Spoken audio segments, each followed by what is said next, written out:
আমার ওই পাম্প নিয়ে একটা কোশ্চেন ছিল আর কি। কি নিয়ে? পাম্প পাম্প আচ্ছা, হ্যাঁ রিলেটেড। বলেন। পাম্প। এইখানে তো আমরা যে কোনো একটা সাইজের পাম্প আমাদের গতকাল এই ক্লাসে বসানো হয়েছে। এখন আমার হ্যাঁ, যদি স্পেসিফিক কোনো আচ্ছা, আমার সাকশন স্পেসিফিক লাগবে, ডিসচার্জ হেডার লাগবে, প্রয়োজন হলে তো কিভাবে এই পাবো, তাই তো? এটার জি কয়েকটা জি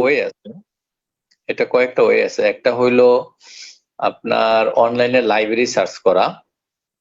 আর একটা হইলো ধরেন যে ম্যানুফ্যাকচারের থেকে আপনি পাম্পটা নিবেন, ঠিক আছে, তাদের কাছে যদি এটার মডেল থাকে, ধরেন অটোক্যাডের 3D মডেল আছে অথবা রিবিটের 3D মডেল আছে, সেই ক্ষেত্রে টোটালি একুরেট জিনিসটা পাওয়া যায়।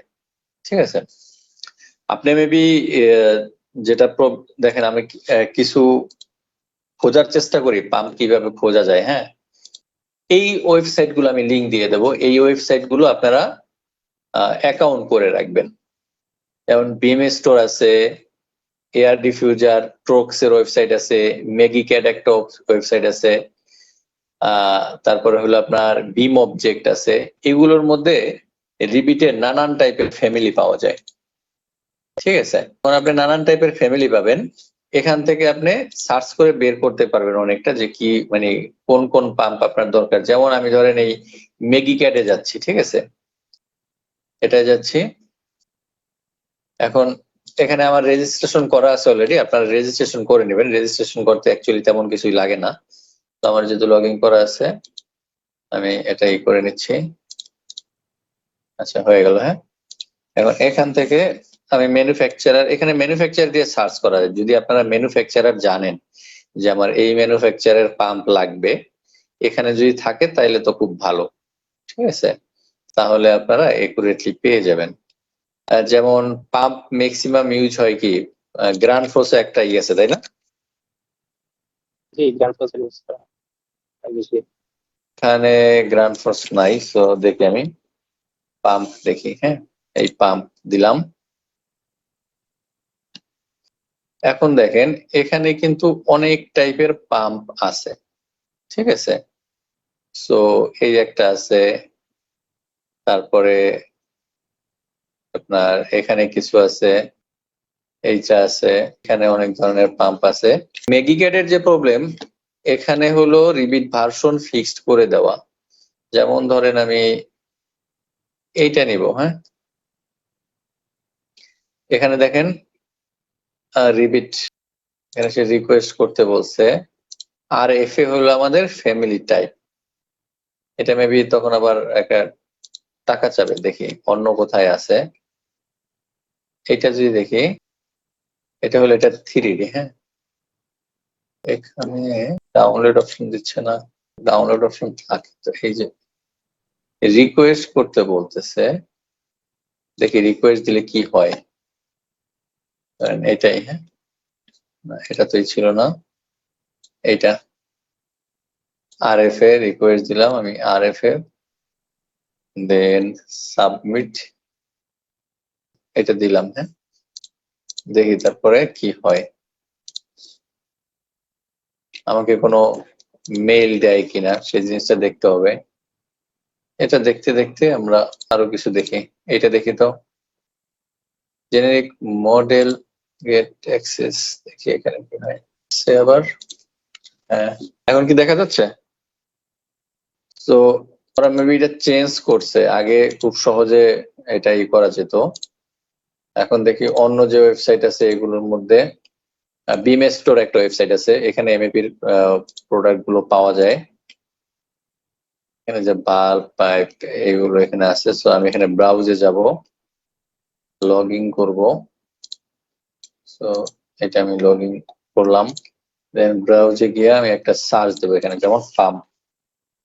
এখানে ওরকম নাই, তাহলে অন্য একটা ওয়েবসাইট দেখি, যেমন বিম অবজেক্ট দেখি, ওয়াটার পাম্প। এখানে কিছু আছে, এটা একটা আছে, এখান থেকে খুব সহজে ডাউনলোড করা যায়। লগ ইন করে নেই, করে নিতে হবে। হ্যাঁ, লগ ইন করে নিলে ডাউনলোড করা খুব ইজি।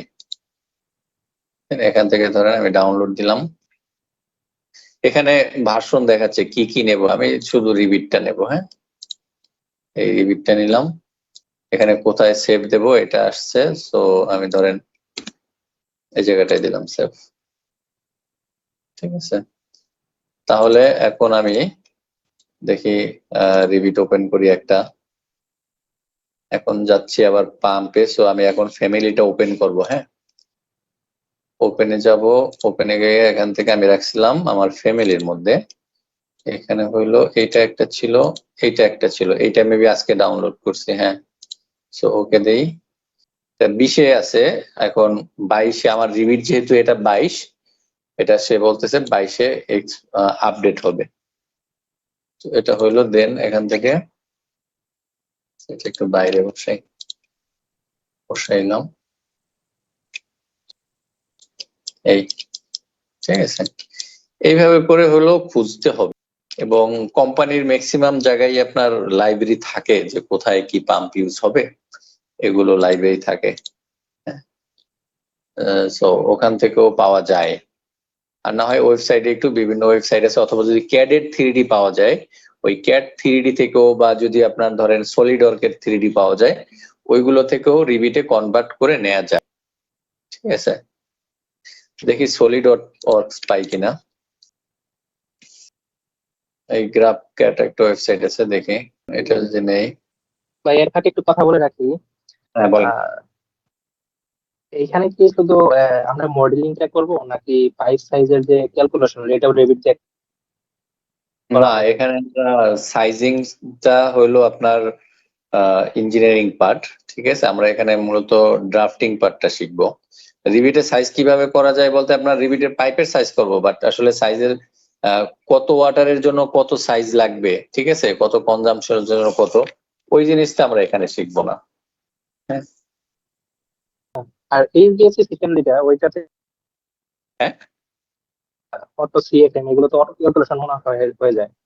তো ওইখানে কি আমরা শুধু মডেলিংটা শিখবো, নাকি ওটাও শিখবো? কিসের ডাক্টিং এ? বুঝি নাই। হ্যাঁ, ডাক্টিং এর ক্ষেত্রে যে ডাক্টিং এ, ডাক্টের সাইজ। আচ্ছা, ডাক্টের সাইজটা আমরা শিখবো এখানে, বাট এয়ার ফ্লো ধরেন কত লাগবে রুমের মধ্যে, ওইটা আমরা করবো না, ওইটা আহ, দেখবো না। ঠিক আছে, ওইটা বের করবে হলো ইঞ্জিনিয়ার, এক্সেলে যেটা করে। আর আমরা যেটা দেখবো সেটা হলো কি বলে, মানে এত সাইজের ডাক্ট আছে, এইটার জন্য আমার কতটুকু সাইজের, এত সাইজের এত এয়ার ফ্লো আছে, এটার জন্য আমার কত সাইজের ডাক্ট লাগবে। ঠিক আছে, আমরা একটা এয়ার ফ্লো আর এই ধরে নিব পার্ট যে গুলো তো অটো করা যায়? জি। এই পার্ট গুলো কি অটো করা যায় ইয়েতে, রেভিটে? ডাক্ট সাইজ আহ, আমার রুমের সিএফএম অনুযায়ী সে অটো ক্যালকুলেট করে নিবে। হ্যাঁ, ডাক্ট সাইজ অটো ক্যালকুলেট করে নেবে, ডাক্ট আচ্ছা, সাইজ আর অটো ক্যালকুলেট আমাদের করে নেবে। আমাদের এইচডিএস এই যে এইগুলো করবেন, মডেলিংটা করবেন, এটা কি আমাদের এই যে যে লেআউটের উপরে প্লাম্বিংটা করতেছেন সেটার উপরেই করবেন, নাকি অন্য কোনো 3D এর উপরে? না না, এটার উপরে করবো না, এটার উপরে কেন করবো না, আমরা তো এই প্লাম্বিংটা দেখতেছি হলো আপনার একটা আর্কিটেকচারাল রেসিডেন্সিয়াল এর উপরে। হ্যাঁ, এইটার উপরে আসলে ডাক্ট মডেলিং এর তেমন কিছু নাই কিন্তু। জি, জি। আমরা যেটা করব সেটা হলো, আমি মডেলটা দেখাচ্ছি যে কোনটায় আমরা মডেলিং করব। ঠিক আছে, তো ওই মডেলটা দেখলে আপনারা মোটামুটি বুঝতে পারবেন যে ডাক্ট এটা কিভাবে হবে। দেখাচ্ছি মডেলটা ওপেন করে। এটা হলো আপনার, ধরেন আমরা যে প্র্যাকটিসটা করব। হ্যাঁ, এটা হলো আমার এইচব্যাক এর প্র্যাকটিস ফাইল হবে। সো এখানে আমরা কি কি দেখবো, আমরা এখানে এইচইউ দেখবো, এফসিউ দেখবো, এক্সজস্ট এয়ার দেখবো, তারপরে ফ্রেশ এয়ার দেখবো, তারপরে হলো আপনার চিল্ড ওয়াটার, হিটিং ওয়াটার, এটা দেখবো। তারপরে স্প্লিট এসিটা দেখবো। ঠিক আছে, এটা আমি সাজাইছি কিভাবে সেটা দেখাই, আবার একটু ওপেন করতে হবে। ভাই বিআরএফটা দেখাবেন না? বিআরএফটা দেখাই দিব না, বিআরএফটা তো মডেলিং খুব একটা প্যারা নাই। আচ্ছা, এমএপিটা ওপেন করছি। হ্যাঁ, যাই হোক, সমস্যা নেই। ধরেন এই হলো আমার মডেল, আমার গ্রাউন্ড ফ্লোরে আছে হলো এই রুমগুলো আছে, তারপরে হলো ফার্স্ট ফ্লোর, এই সেটে নিয়ে আসি। গ্রাউন্ড ফ্লোর সিলিং এর উপরে কিছু জায়গা আছে, এখানে হলো আপনার ডাক মডেল হবে, আর ফার্স্ট ফ্লোরটা হলো টেকনিক্যাল, এবং এই টেকনিক্যালে হলো আপনার এইচইউ, তারপরে ইকুইপমেন্ট গুলো বসবে আর কি, হ্যাঁ, ইলেকট্রিক্যাল ইকুইপমেন্ট এই জিনিসগুলো বসবে। তো এইটার উপরে আমরা মডেল করব। এটা আমরা কি কি শিখবো, ধরেন কিভাবে করতে হয় প্রথম, কারণ আমাদের তো একটা এইচইউ করতে হলে, এফসিইউ করতে হলে আমাদের একটা জোনিং লাগবে। এই জোনিং এর মধ্যে এই রুমগুলো আপনার এইচইউ 001, এই রুমগুলো এইচইউ 002, এটা 003, হ্যাঁ, এইভাবে তো ভাগ করে। তো এইভাবে করে প্রথম জোনিং করব, সেই জোনিং থেকে আমরা রুম ডেসক্রিপশন এক্সপোর্ট করব। যখন রুম ডেসক্রিপশন এক্সপোর্ট হবে, ওই এক্সপোর্টের উপরে হলো ইঞ্জিনিয়ার রুমের ডাটা নিয়ে আপনার জোন ভাগ করে, যে এটা হলো এইচইউ 001 এর মধ্যে, এইচইউ 002 এর মধ্যে, এবং সে তখন ওখানে এই রুমে এই এয়ার ফ্লো লাগবে, এবং সেই এয়ার ফ্লো অনুযায়ী আমাদের কয়টা এয়ার টার্মিনাল লাগবে, কয়টা রিটার্ন লাগবে, এগুলো আমরা ডিফাইন করব। ঠিক আছে, এগুলো ডিফাইন করে দেন আমরা হলো আপনার ডাক মডেল করব। এবং দেখেন, ধরেন আমি এই এরিয়াটা ধরছিলাম হলো এইচইউ 001, আমি যেটা সিলেক্ট করি এখানে লেখা আসতেছে এই যে system name H U 001 supply air, আর এটা হলো রিটার্ন এয়ার, এটা 003 সাপ্লাই এয়ার, এটা 003 রিটার্ন এয়ার। সো ডকুমেন্টেশনটা হবে খুবই প্রিসাইজ, হ্যাঁ, আপনার যেন বিওকিউ করতে কোনো প্রবলেম না হয়, ডাটাগুলো সব সুন্দরভাবে থাকে, কোনটা কোন নেটওয়ার্কের আন্ডারে সেগুলো যেন কোনো মিস না হয়। তো এই জিনিসগুলো আমরা হলো এই এইচব্যাক এর মধ্যে দেখবো। ঠিক আছে, ইভেন ক্লাস টেস্ট করব, যেন আমার এই ডাক্টের মধ্যে দিয়ে আরেকটা ডাক চলে গেল কিনা, কোথায় গেছে, ক্লাস হয়েছে কিনা, এই জিনিসগুলোও দেখবো। ভাই এইখানে আমার পার্সোনালি একটা রিকোয়েস্ট থাকবে, যে কোনো দুইটা রুমে রিটার্ন একটু লো রিটার্ন চাইবেন আর কি, যেহেতু রেকর্ডেড ভিডিও দিবেন। সেটাও দেখানো যাবে, সমস্যা নাই। আপনি মনে হয় ফার্মাসিউটিক্যালে জব করেন, তাই না? জি জি ভাই। আচ্ছা, আপনার লো রিটার্ন হয়তো ধরেন গ্রেড ডি, সি, এ, বি, এই জোনগুলো, ঠিক আছে। জি জি। তো এগুলো দেখাবো, সমস্যা নাই, ঠিক আছে, এগুলোও দেখাবো। আপনাদের ইসের জেএমআই যে 14 গ্রামে যে ফ্যাক্টরিটা আছে না, জি ওইটার মারুফ স্যাররে তো চেনেন মনে হয়, তাই না? হ্যাঁ হ্যাঁ, আমাদের ইঞ্জিনিয়ারিং ম্যানেজার আর কি, এখন এজিএম। Plant manager. হ্যাঁ হ্যাঁ হ্যাঁ, ওখানের একটা যে পুকুর পাড়ের যে নতুন একটা বিল্ডিং ফার্মাসিউটিক্যাল ফ্যাক্টরি হওয়ার কথা, ওটা কি ওএসডি ফ্যাসিলিটি মনে হয়, ওটা কি শুরু হয়েছে? না, এখনো শুরু হয় না এটা, কিছুদিন যাবত হোল্ড আছে আর কি। আচ্ছা, ওইটার ডিজাইন কিন্তু আমার হাতে করা, রিবিটের সম্পূর্ণ কাজ। আপনার ড্রয়িং দেখছেন কিনা জানি না, ওইটা সম্পূর্ণ আমার হাতে ড্রয়িং করা। সবগুলো কিন্তু সবগুলো চেকিং আমি করছি। আচ্ছা আচ্ছা, ওইটা সম্পূর্ণ আমার এই হাতে জন্য করা মডেলিংটা। আমার কিন্তু অনেক কঠিন আছে, আমার অনেক কিছু জানার আছে আপনার কাছ থেকে।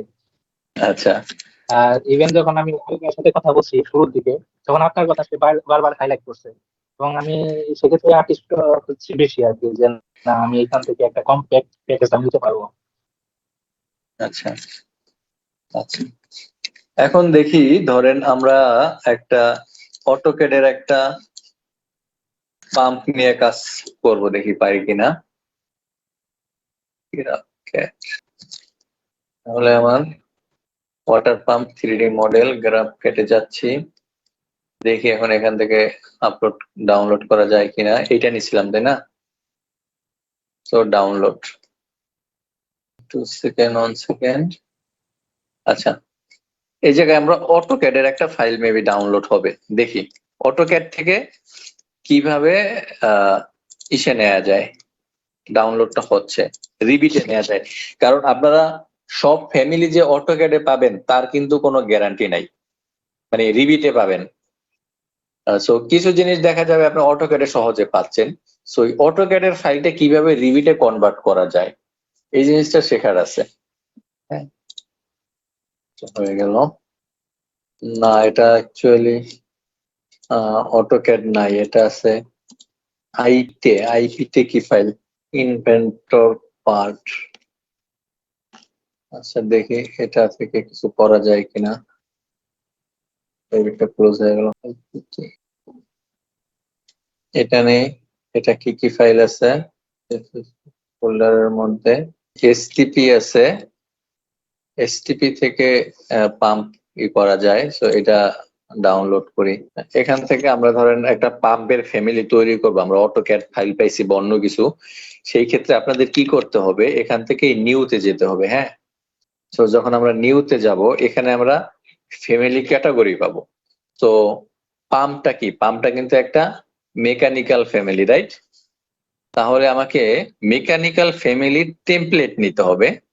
আমি এখান থেকে যে মেকানিক্যাল ইকুইপমেন্ট, আমরা যেহেতু এখানে মেট্রিকে কাজ করতেছি, মেট্রিক মেকানিক্যাল ইকুইপমেন্ট, হ্যাঁ, এইটা সিলেক্ট করব। এটা সিলেক্ট করে আমরা ওপেন দিলাম। ওপেন দিলে এই আসছে। এখন আমরা যেহেতু একটা অটোক্যাড আমরা অথবা অন্য কোনো ফাইলে ইম্পোর্ট করব, সেহেতু আর এখানে অন্য কোনো লাইন টাইন টানা দরকার নাই। আমরা এখানে ইনসার্টে যাব, বা এখান থেকে ডাইরেক্ট এখানে ইম্পোর্ট নাই, আমরা কি করব, ধরেন এখানে ইম্পোর্ট যেহেতু নাই, ইম্পোর্ট ক্যাডে গিয়ে দেখি কি হয়। এখানে অনলি অটোক্যাডের এগুলোই দেখাচ্ছে, অন্য কিছু দেখাচ্ছে না। তাহলে ওই ফাইল আনা যাবে না। আমার এখানে দেখতে হবে, ধরেন আমি এখানে যখন এটা ওপেন করছি, এটা কি আইপিটি না? তাহলে আমি যদি ইম্পোর্ট করি, আমার এখানে দেখতে হবে যে আইপিটি আছে কিনা। আইপিটি নাই, আইপিটি যদি থাকতো তাহলে আমি এটা এখানে ইম্পোর্ট করতে পারতাম, কিন্তু আইপিটি নাই। তাহলে আমাকে অন্য অন্য কোনো ফর্মুলায় যাইতে হবে। হ্যাঁ, অন্য কোনো ফর্মুলায় যাইতে হবে। এখন এখানে আর একটা মডেল আমি ডাউনলোড করছি, সেটা হলো এটা এক্সট্রাক্ট ফাইল। এটার মধ্যে এটা একটা পিকচার, এবং এখানে আছে আমার এই এসটিপি একটা মডেল আছে। হ্যাঁ, এসটিপি, আর এগুলো তো পিকচার। দেখি এসটিপি নিতে হয় প্রথম অটোক্যাডে, ঠিক আছে? তাহলে আমরা অটোক্যাডের একটা ফাইল নেই, সেখানে এখান থেকে আমি প্রথম টপে যাই, দেন এটা 2D ফ্রেম থাক, গ্রিড অফ করে দিই। এখান থেকে আমি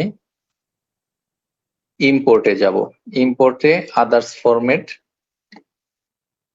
এটা আসছে। এখন এখান থেকে আমাকে যেতে হবে আমরা যে ফাইলটা ডাউনলোড করছি ওখানে, এই ফ্যামিলি, এটা একটা আইপিটি, দেখি এটা হয় কিনা, এখানে লোড হয় কিনা। নন এসএস সলিড বডিস, ওকে, না এখানে এটা হয় নাই, এটা হবে না। তাহলে আমরা অন্য একটা যে করছিলাম ওইটা দেখি, ইম্পোর্ট আদার্স ফরম্যাট, ব্যাকে যাই, এটা না, এইটা এসটিপি যেটা ছিল। হ্যাঁ, এখানে বলছে ব্যাকগ্রাউন্ডে ইম্পোর্ট হচ্ছে। হ্যাঁ, এই যে দেখেন এখানে একটা লেখা আসছে ব্যাকগ্রাউন্ড। সো এইটা যখন কমপ্লিট বলছে কমপ্লিট, সো আমার এখন এখানে ক্লিক করলে এই যে পাম্পটা চলে আসছে এখানে। হ্যাঁ, এখন আমি যদি 3D দেখি, এখান থেকে আমি 2Dটাকে ধরেন রিয়েলিস্টিক দিলাম, এইরকম আছে মডেলটা। এখানে দেখেন এটা উল্টা হিসেবে বসছে কিন্তু, রাইট? এইটা হলো এটার বেস।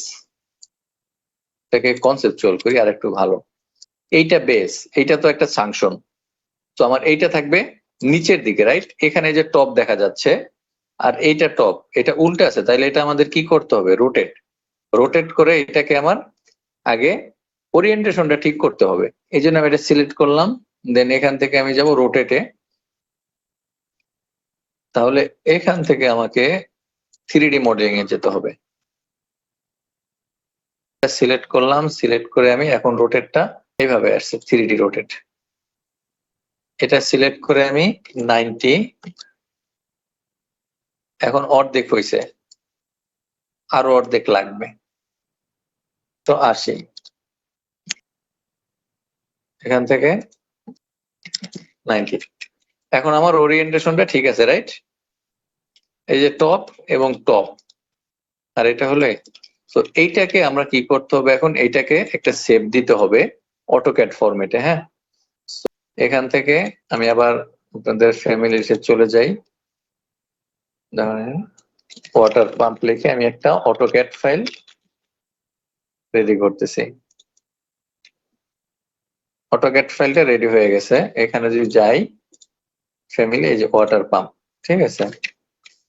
এখন আমাকে যেতে হবে রিবিটে আমার আগেই আমি এখানে মেকানিক্যাল ইকুইপমেন্ট করা ছিল, আবার করি ওপেন থেকে মেকানিক্যাল ইকুইপমেন্ট ধরাইলাম। এখন আমি ইনসার্ট করব অটোক্যাড, কারণ আমি অটোক্যাডটা ওখানে তৈরি করে রাখছি। এখান থেকে আমাকে এখন ওই ফ্যামিলিটার অটোক্যাড ফাইলটার ওখানে যেতে হবে। এটা সিলেক্ট করলাম। এখানে দেখেন প্রিজার্ভ মানে কি, প্রিজার্ভ মানে হলো কালারটা যেমন আছে তেমনই আসবে, আর ব্ল্যাক এন্ড হোয়াইট মানে যে কোনো কালারই থাক না কেন এটা ব্ল্যাক এন্ড হোয়াইট আসবে। অটো ডিটেক্ট এটা হলো আপনার অটোমেটিক্যালি সে ধরে নেবে যে মানে অটোক্যাডে কি ইউনিট আছে আর এখানে কি ইউনিট। অরিজিন টু অরিজিন এই জিনিসটা একটু বোঝার আছে। আমাদের অটোক্যাডেও কিন্তু একটা জিরো আছে, সেটা জানেন সবাই। অটোক্যাডের জিরোটা কোথায়? এখান থেকে আমরা এখন 2D তে যাই। এই হলো অটোক্যাডের জিরোতেই বসছে, ধর লাইন এলিন্টার 0,0 এইটা যখন দিলাম আমি, এই যে লাইনটা মডেল হইলো এই যে 0, এটা হলো অটোক্যাডের 0। রিবিটের 0 হইলো এইটা ফ্যামিলির ক্ষেত্রে যেখানে ক্রসটা হয়েছে।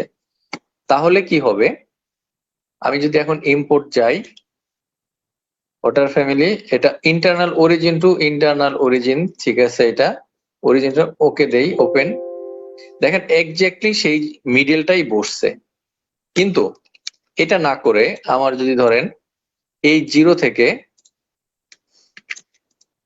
এটা ধরেন আমি এইটুকু উপরে উঠাই দিলাম, হ্যাঁ, কত 150, রাইট। এই হলো আমার 0 ছিল, এখান থেকে আমার তাহলে 41.9 এই সেন্টারটা দূরে বসছে, ঠিক আছে। এখন যদি আমি আবার লোড করি, একটা সেভ দিতে হবে এখানে 41.9, হ্যাঁ, এটা ডিলিট, একটা সেভ দিই। আবার ইম্পোর্ট করব, এখানে যাব অরিজিন টু অরিজিন। দেখেন এখন যে আমি ডাইমেনশন নেই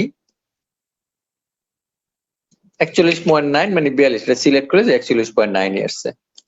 তাহলে আমরা কি বুঝলাম, এটা আমার অটোক্যাডের যে পজিশনে থাকবে এই 0 থেকে যতটুকু দূরে থাকবে এখানেও আমার ততটুকু দূরেই বসবে, ঠিক আছে। এখন যদি এরকম থাকে, অনেক সময় হইতে পারে, তখন কি করবেন, এই যে পিন আকারে আছে, পিনটা অফ করে দিয়ে আপনার এই যে মডেলটা এটা ধরেন মুভ করে নিয়ে আসবেন, এই সেন্টার ধরে মুভ করে নিয়ে এসে এখানে বসে আবার পিন করে দিন, ঠিক আছে। তাহলে এই হলো আপনার পাম্প মডেল। এখন এটা মডেল তো হইলো, পাম্প পাইলাম আমি, রিবিট ফ্যামিলি হিসেবে কনভার্ট করলাম। বাট পাম্পের তো দুইটা সাংশন থাকে, একটা ইনপুট হবে একটা আউটপুট হবে, এই জন্য দুইটা পাইপ কানেক্টর লাগবে। এই পাইপ কানেক্টর আমরা কিভাবে দেব? এই পাইপ কানেক্টর জন্য ক্রিয়েটে যাবেন, ক্রিয়েটে গেলে দেখবেন এই যে এখানে ডাক্ট কানেক্টর আছে, পাইপ কানেক্টর আছে। সো আমরা প্রথম ক্লাসে যে গত ক্লাসে কানেক্টর দেখছিলাম না, যে কিভাবে কানেক্টর থাকে, মানে যে কোনো পাইপের সাথে কানেকশন হইতে হইলে যে কোনো কম্পোনেন্টের সাথে তখন পাইপ থাকবে, অথবা দুইটা পাইপের মাঝে যে সিলেক্ট করলে একটা পাইপ ডট আসে ওইটা হলো কানেক্টর। তো এখানে আমি পাইপ কানেক্টর নিলাম। এখন এখান থেকে এইভাবে আমি ধরেন প্রথম যখন আসলাম এই ভিতরে ধরতেছে, হ্যাঁ, তখন কি করবেন, এইভাবে মাউসের উপরে এই কম্পোনেন্টের উপরে মাউসটা রাখবেন, রাইখা একটা ট্যাপ প্রেস করবেন। যখন ট্যাপ প্রেস করবেন তখন এই লাইনটা চলে আসবে, তখন একটা ক্লিক করবেন। এটা হচ্ছে না কেন, পাইপ কানেক্টর আসতেছে না। আচ্ছা দেখি এখানে এটা আসে কিনা, পাইপ কানেক্টরটা আসতেছে না এনিহাউ, এটা অবশ্যই আসার কথা। যেমন ধরেন আমরা এখানে একটা ই ড্র করি, এক্সট্রুশন ড্র করি,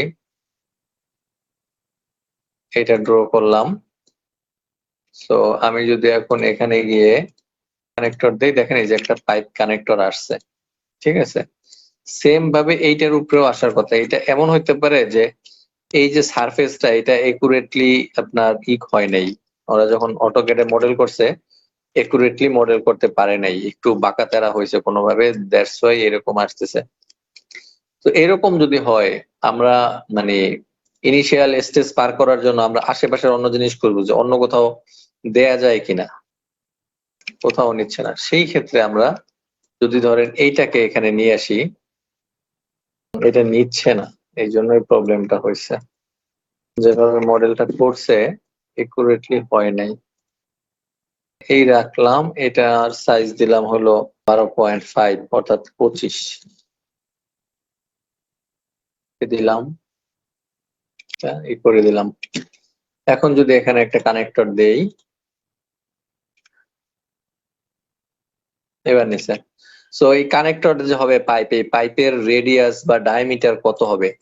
যদি আমি 25 করতে চাই তাহলে 12.5, ঠিক আছে, মানে 1 ইঞ্চি।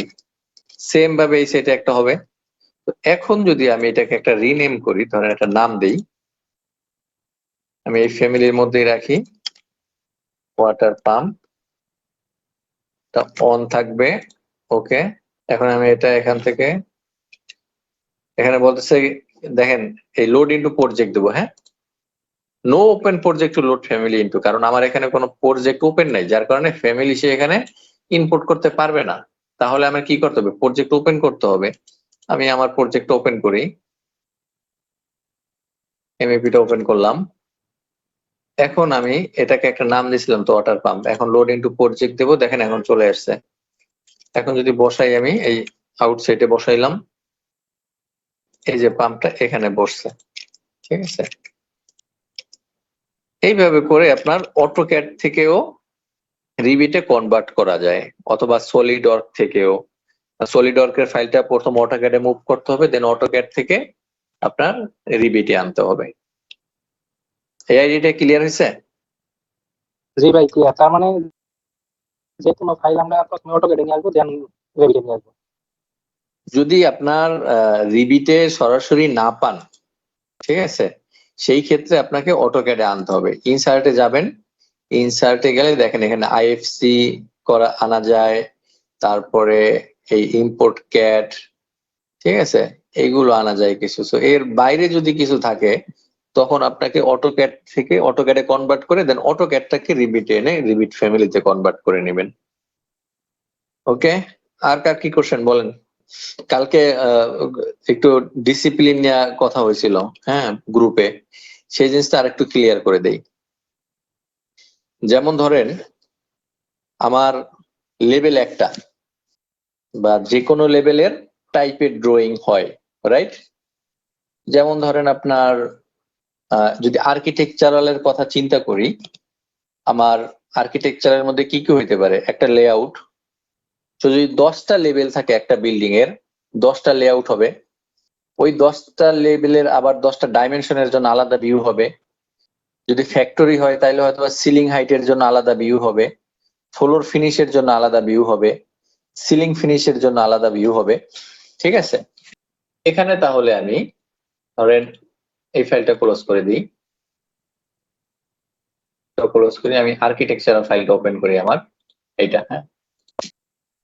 এখন দেখেন এইগুলো হইলো আমার আর্কিটেকচারাল ডিসিপ্লিন, মানে আর্কিটেকচারাল ড্রয়িং, আর্কিটেকচারাল টাইপের ড্রয়িং। সো এটা হলো আমার জেনারেল লেআউট, রাইট? এটাকে আমরা এখন আমি ডুপ্লিকেট করব ডিটেইলিং দিয়া, দেন নামগুলো আমি চেঞ্জ করে দেবো, নামগুলো আপনারা চেঞ্জ করে নেবেন। এইখানে ভাই আমি যে প্রবলেমে পড়ছিলাম, আর্কিটেকচারের পরে এই যে হোয়াট চিহ্ন দেওয়া আছে 3-4টা, আমি ভাবছিলাম যে এটা কেন থাকবে, একটু এটা কেন delete থাকবে করবে। এটা দেখাচ্ছি, এটা কি পাইছেন পরে কেন থাকবে? এটা তো ওই যে সাব ডিসিপ্লিন অনুযায়ী থাকে, তো ব্ল্যাঙ্ক করে দিলে এরকম হোয়াট চিহ্ন আসে, আর যদি আমি সাব ডিসিপ্লিন অ্যাসাইন করে দিই। ও তখন জানে না যে এটা আমার কি টাইপ, ঠিক আছে। আচ্ছা, এখন আমার এই কয়টা আসলো, হ্যাঁ, দেখেন এটা আমার লেআউট এবং সাবডিসিপ্লিন হলো লেআউট আছে, আর্কিটেকচার লেআউট। আমি এখন কি করব, আমি এখন এই কয়টা সিলেক্ট করলাম, এই লেআউটটা থেকে আমি লেআউটটা নান করে দিই আপাতত, পরে আমি তৈরি করবো। দেখেন এখন সবকিছু গেছে। সো ডিসিপ্লিন আর্কিটেকচারাল, এই লেআউটটা আমি করব ডাইমেনশন, ঠিক আছে। তাহলে আমার ডাইমেনশন হলো লেআউট হলো। এরপরে আমি আবার এটাকে কপি করব, এটা নেওয়া হয় নাই, এটা আবার নান করে এটাও ডাইমেনশন নিলাম, হ্যাঁ, আবার আমি কপি করব। তো আপনার প্রজেক্টের রিকোয়ারমেন্ট অনুযায়ী আপনাকে ভিউ কপি করে নিতে হবে। এটাকে এখন আবার লেআউটটা নান করে নিয়ে আমরা পরে ভিউ টেমপ্লেট প্রয়োজন ক্রিয়েট করব।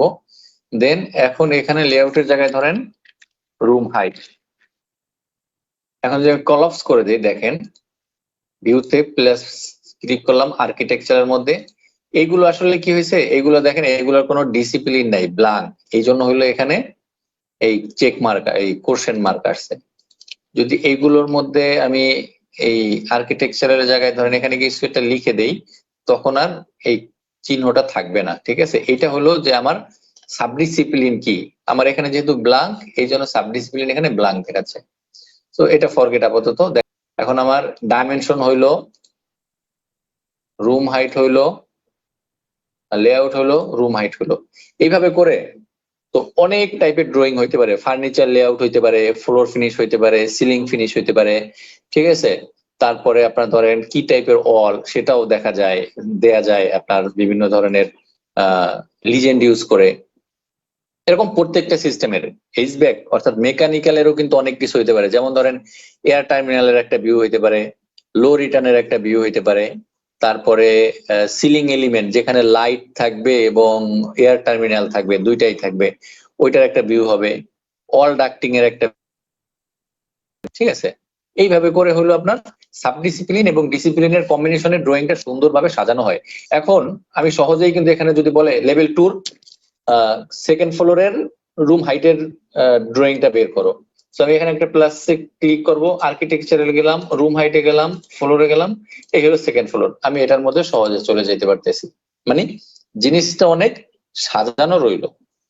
এটা না হয়ে যদি ধরেন অল থাকতো, এই যে ডিসিপ্লিন না, এখানে দেখেন অর্গানাইজেশন কি আছে, ব্রাউজার অর্গানাইজেশন ক্লিক করবেন, এডিটে গেলেন, এই যে গ্রুপ এন্ড সর্টিং, এখানে যদি নাম মানে এখানে আপনি চেঞ্জ করতে পারবেন, অন্য কোনো একটাও দিতে পারবেন, এটাই পরে যাই, এই অল দিয়ে দিলেন, সেই ক্ষেত্রে কি হচ্ছে দেখেন ফ্লোর প্ল্যান, আমরা যতগুলো ফ্লোর প্ল্যান করছি সবগুলো একসাথে আছে। সেই ক্ষেত্রে কিন্তু আপনার জন্য খুঁজে পাওয়াটা কষ্ট যে কোথায় আছে এই লেভেলটা। আমরা কোড ইউজ করলে হয়তো বা সহজ হবে, কিন্তু তারপরও আমার এই জিনিসটাই সবচাইতে সহজ। ডিসিপ্লিন ধরাই দিবেন, আর্কিটেকচারাল গেলেন, রুম হাইটে গেলেন, সেকেন্ড সো এই বা ফিফথ ফ্লোরে চলে গেলাম, ঠিক আছে। এভাবে করে খুব সহজে কিন্তু আপনার যদি এই ব্রাউজারটা মানে ভালোভাবে মেনটেন করতে পারেন, আপনার প্রজেক্টের সৌন্দর্য 50% বেড়ে যাবে। এবং প্রত্যেকটা লেভেলের প্রত্যেকটা ভিউর একটা ইউনিক নাম দিবেন। যেমন ধরেন আমি যদি লেআউটের নাম দেই গ্রাউন্ড ফ্লোরে 0, লেআউট ধরেন এ ধরলাম, হ্যাঁ, A001, এটা নেমটা অলরেডি আমি না বলে দিই, কারণ আমি লেভেল চেঞ্জ করব না, ও কি বলতেছে যে লেভেলের নামও চেঞ্জ করবা কিনা। সো এটা ধরেন ফার্স্ট ফ্লোর A001, 101, মানে এ ফর আর্কিটেকচারাল, আর অন হইলো লেভেল, আর এই অন হইলো আপনার লেআউট, ঠিক আছে। এগুলো নো দিয়ে দেবো। এটা A201, এটা বলতেছে লেভেলের নাম চেঞ্জ করবো কিনা, হ্যাঁ, A301, A401, A501, A601, A701, 801, A901, এই জায়গাটায় একটা কাহিনী হবে, 110 দিচ্ছি, ঠিক আছে। এখন এটা হলো আপনার, যদি আমি ডাইমেনশন চিন্তা করি যে আমার লেআউটের পরে ডাইমেনশন হবে, তাইলে ground floor A10, 2 for dimension, A for architectural, 1 for ground floor, না সরি 0 ফর গ্রাউন্ড ফ্লোর, আর এই 2 ফর ডাইমেনশন, ঠিক আছে। A102, এটা A202, A302, A402, A502, A602, A702, 802, 902, A112। তো এইভাবে করে আপনারা রিনেম মানে সব কোম্পানির তো একটা স্ট্যান্ডার্ড থাকে, এই জন্য বলতেছি। তো A001 যদি সিলেক্ট করি, A001 এই ডোরটা আমি সিলেক্ট করলাম, আর এই 002 তে যান, সেম ডোর সিলেক্ট হবে। আর্কিটেকচার লেআউট কিন্তু সেম, বাট ডিফারেন্সটা কি হবে, এটা হলো ডাইমেনশন লেআউট। হ্যাঁ, এখানে আপনার ধরেন ডাইমেনশন থাকবে, ঠিক আছে।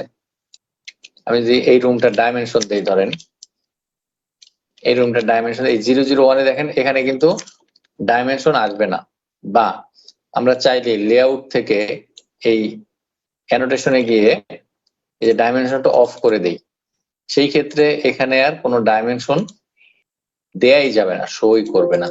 মেসেজ আছে, no of create element the visible floor plan, you may want to check the active view, its parameter and visibility setting as well as any plan region and their setting। মানে কি কি কারণে এটা না show করতে পারে, এখানে এগুলো শো করতে পারে, এটা শো করবে না কেন, আমরা ভিউ টেমপ্লেট থেকে এখান থেকে যে ডাইমেনশনটা অফ করে দিছি, ডাইমেনশন যদি অন করে দিই তাহলে কিন্তু এটা শো করবে, ঠিক আছে। এইভাবে করে আমরা সবগুলোর জন্য আলাদা আলাদা এরকম ভিউ তৈরি করতে পারি সাবডিসিপ্লিন দিয়ে, তাহলে আমার লেআউটটা খুব মানে মডেলটা খুব সুন্দর থাকবে। বোঝা গেছে যে আমাদের সাবডিসিপ্লিন আর ডিসিপ্লিনের মানে উপকারিতা কি? জি ভাই, বোঝা গেছে। আর এটা অনেক হেল্পফুল। আপনার জন্য তো অনেক হেল্পফুল, কারণ আপনাদের ফার্মাসিউটিক্যালে একটা ভিউতে একটা ফ্লোর প্ল্যানের 50টা 60টা ভিউ হয়, ঠিক আছে। এগুলো কিভাবে করবেন, এই সাবডিসিপ্লিন দিয়ে সবগুলো আলাদা আলাদা ভাবে এইভাবে করে ভাগ করে নিতে হবে। ওকে, আর কারো কোশ্চেন আছে? ভাই এইখানে আমি একটু কালকে প্রবলেম ফেস করছি। পাম্প যখন বসানোর পরে সিলেক্ট করে বক্সটা নিছি, তো বক্সটা আমি বাউন্ডারিটা কমানো বাড়াতে পারিনি আর কি, একটা ফিক্সড বাউন্ডারি ধরে রাখছে কোনটা, পাম্পের? বক্সে। জি জি, পাম্প সিলেক্ট করে বক্স যে নিচে আর কি 3D দেখার জন্য, তো সেক্ষেত্রে সে একটা ফিক্স এরিয়া ধরে রাখছিল, আমি এটার এরিয়াটা বাড়াতে পারিনি। আচ্ছা, এটা হলো দেখাচ্ছি যে এইটা ফিক্সড হয়ে রয়েছিল, তাই না? এই যে এটা দেখা যাচ্ছে। জি দেখা যাচ্ছে, এখানে যেরকম অ্যারো শো করতেছে ওইখানে ওইরকম অ্যারো আমি খুঁজে পাইনি আর কি, সেজন্য এটা ইনক্রিজও দুইটা করতে কারণে পারিনি। হতে পারে, দুইটা কারণে হইতে পারে। এটা সিলেক্ট করার পরে দেখবেন এটা সেকশন বক্স লেখা আছে কিনা নাম, ঠিক আছে। এক, যদি সেকশন বক্স থাকে তাহলে করতে পারবেন, এরকম অ্যারো পাবেন। আর যদি অন্য কোনোটা থাকে তাহলে ওটা হয়তো পাম্পের সাথে ইনক্লুডেড, ঠিক আছে। আর একটা জিনিস হইলো, এইরকম আসার পরে দেখেন এখানে স্কোপ বক্স একটা অপশন আছে, যদি স্কোপ বক্সের মধ্যে কিছু থাকে তাহলে ওটা নান করে নেবেন, নান করে নিলে চলে আসবে। যেমন ধরেন আমি এখানে আমি একটা স্কোপ বক্স ড্র করি, ভিউ, এই স্কোপ বক্স, এটা হলো আমার বিল্ডিং এর এরিয়া। হ্যাঁ, এরপর আমি 3D তে যাই, এটা আমি এখন স্কোপ বক্সটা ধরে বিল্ডিং পুরোটা নিয়ে যাই নিচে যতটুকু লাগে।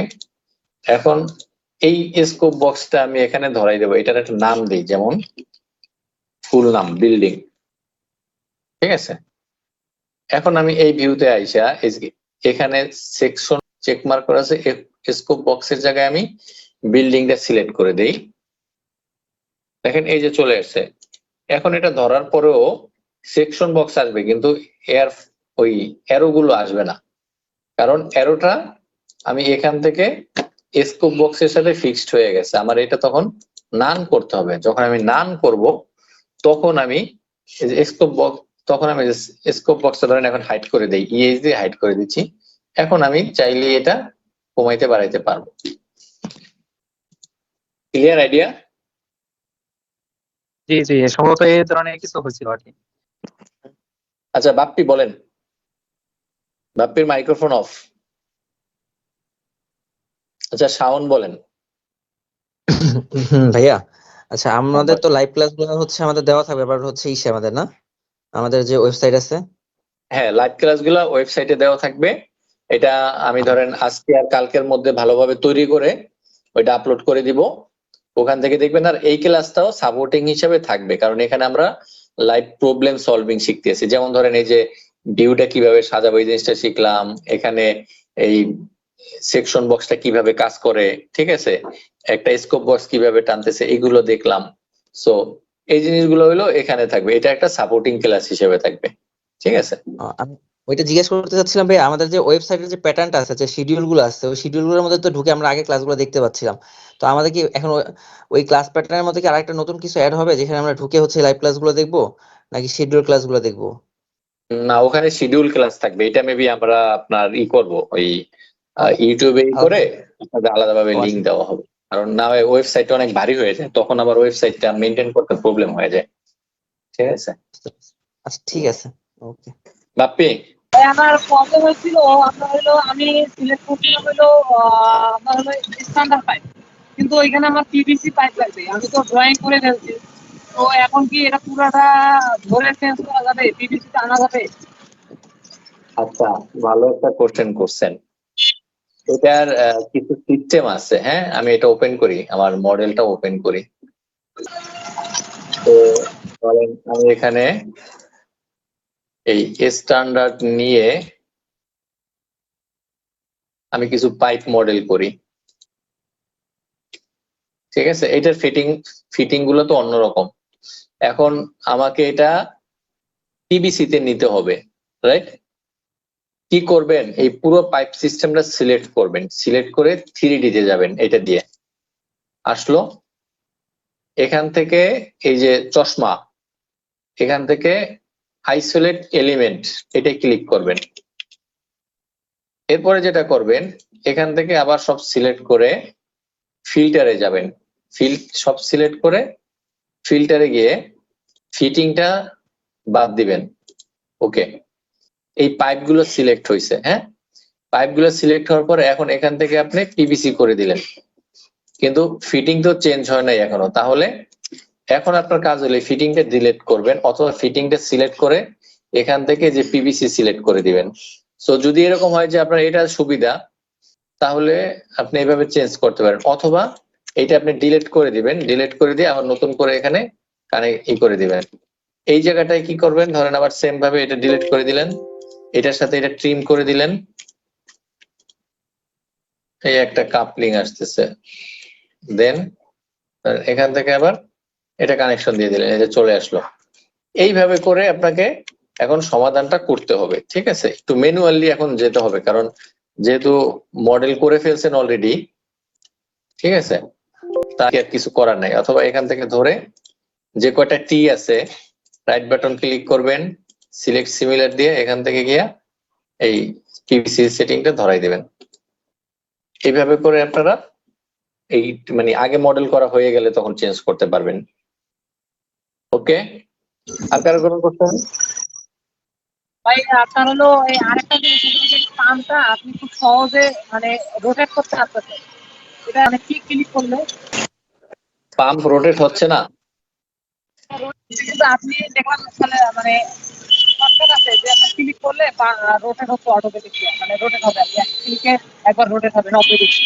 এটা কি বাটন আপনি ভুলে গেছি। আচ্ছা, এখানে একটা জিনিস দেখেন, আগে একটা প্রবলেম আসছে দেখছেন, আমার এখানে কিন্তু আর্কিটেকচারালটা নাই হয়ে গেছে। হ্যাঁ, পাম্পটা দেখা যাচ্ছে বাট আর্কিটেকচারাল নাই হয়ে গেছে। এখন পাম্প এই মডেলগুলোর একটা ব্যাপার আছে, আপনারা যখন বসাবেন কোনো কানেকশন নাই পাইপের, তখন আপনি চাইলেই রোটেট করতে পারবেন বা ট্যাপ প্রেস করলেও রোটেট হবে। কিন্তু যখন একটা কানেকশন হয়ে যাবে তখন আর রোটেট হবে না। সো আপনাকে রোটেটটা করতে হবে কানেকশন দেওয়ার আগে, পাইপ টাইপ কানেকশন দেওয়ার আগে। ঠিক আছে, তখন রোটেট হবে। আর এখন দেখেন এখানে আর্কিটেকচারটা নাই হয়ে গেছে। এর কারণটা কি? কারণটা হলো আমার তো একই রিবিট, এই যে একই রিবিট সফটওয়্যার। হ্যাঁ, একটার মধ্যে আমি এখানে আর্কিটেকচারাল ওপেন করছি, এখানে এমইপি ওপেন করছি। দ্যাটস ওয়াই এমইপি থেকে লিঙ্ক ফাইলটা রিমুভ হয়ে গেছে। এখন যদি এই যে ইনসার্টে যান, ম্যানেজ লিঙ্কে যান, দেখেন এটা এই হয়ে গেছে। আমি যেটা এখন রিলোড দেই, the link cannot be reloaded because it is loaded into another open document। তার মানে বলতেছে তোমার এই রিবিটের মধ্যে যেহেতু এখানে অলরেডি এটা ওপেন আছে, সেহেতু এটা তুমি এখানে লিঙ্ক করতে পারবা না। সেই ক্ষেত্রে কি করবেন, এটা ক্লোজ করে দিবেন, সেভ দিয়ে ক্লোজ করে দেন। ঠিক আছে, আমি সেভ দিলাম, ক্লোজ হয়ে গেল। এখন আপনাকে এটা থেকে লোড দিবেন, দেখেন এখন কিন্তু চলে আসছে। কিন্তু এখন ঘটনা হলো আপনার অ্যাকচুয়ালি ওইটা ওপেন করতে হবে, ওইটা কিভাবে তাইলে ওপেন করবেন? সেই ক্ষেত্রে আপনি আর একটা রিভিট ওপেন করবেন, ঠিক আছে? সেই ক্ষেত্রে আর একটা রিভিট আমি ওপেন করলাম, দেন এখান থেকে এখন আমি ওই যে আর্কিটেকচারালটা ওপেন করে রাখতে পারি যদি আমার কোনো কিছু দেখার প্রয়োজন হয়। এটা এখন দেখেন, এইটা একটা রিভিট এবং অটোক্যাড এইটা একটা রিভিট, দুইটা আলাদা আলাদা রিভিট আছে। হ্যাঁ, দুইটা আলাদা আলাদা রিভিট আছে এবং দুইটা আলাদা আলাদা রিভিটে একটা এমএবি, একটা হলো আর্কিটেকচারাল। সো লিঙ্ক ফাইল কখনো যদি লিঙ্ক ফাইল করা থাকে এইটা ওপেন করবেন না একসাথে, ওইটা আলাদা একটা রিভিট ফাইল ওপেন করবেন। ক্লিয়ার? আর কারো কোশ্চেন আছে নাকি আজকে ক্লোজ করব? কোশ্চেন নাই ভাই, এমনি একটা জানার বিষয় ছিল। বলেন। আপনাদের ওই যে লোড ক্যালকুলেশন, এগুলো কি হ্যাপস সফটওয়্যার বা অন্য কিছু দিয়ে করা হয় নাকি আরো কিছু আছে? এটা যেটা লোড ক্যালকুলেশন যেগুলো। বুঝছি, এটা অ্যাকচুয়ালি আমি করতাম না। আমি এইসব জিনিসের জন্য ইঞ্জিনিয়ারের উপরে ডিপেন্ডেন্ট ছিলাম। ওনাদের এক্সেল ফাইল করা ছিল টোটালি, ওই এক্সেল ফাইলে ওনারা হলো এগুলো করতো। হ্যাঁ, আমাদেরকে ওনারা এক্সেলের ডাটা দিত যে আমার এই রুমে এত এয়ার ফ্লো লাগবে, ঠিক আছে? সো ওই অনুযায়ী আমি হইলো আপনার ডাক সাইজ করতাম। ডাক সাইজটা রিভিটেই করা যায়। সো দুইটা পার্ট, ডিজাইনের পার্ট একটা আর একটা হলো ড্রাফটিং এর পার্ট একটা, ঠিক আছে? সো ডিজাইনটা করতো ইঞ্জিনিয়ার, আর ওই ডিজাইনটারে হলো আমরা ড্রয়িং এর মধ্যে ইন্টিগ্রেটেড করতাম, ঠিক আছে? এটার জন্য যেটা করা সেগুলো হলো আমরা এখানে শিখবো, কিন্তু ডিজাইন জিনিসটা আমরা এখানে শিখাইতে পারবো না, কারণ আমি অত ডিজাইনটা জানি না। আমি জানি ডিজাইনের পরের স্টেপটা, ঠিক আছে, কিভাবে মডেলে ওটা রিপ্রেজেন্ট করতে হয়। আচ্ছা ঠিক আছে আপনি। ওকে, তাহলে আর কারো কোশ্চেন না থাকলে আজকের মতো ক্লোজ করি। আমরা এইভাবেই যাবো আজকে। কিন্তু দেখেন, আমরা হয়তোবা পাইপ মডেলিং শিখি নাই, বাট অনেক কিছু শিখছি, তাই না? কিভাবে অটোক্যাডের অন্য ফাইল অটোক্যাড থেকে রিভিটে ফ্যামিলি হিসেবে ইম্পোর্ট করতে হয়, কিভাবে সাব ডিসিপ্লিনের সুবিধা শিখলাম, সেকশন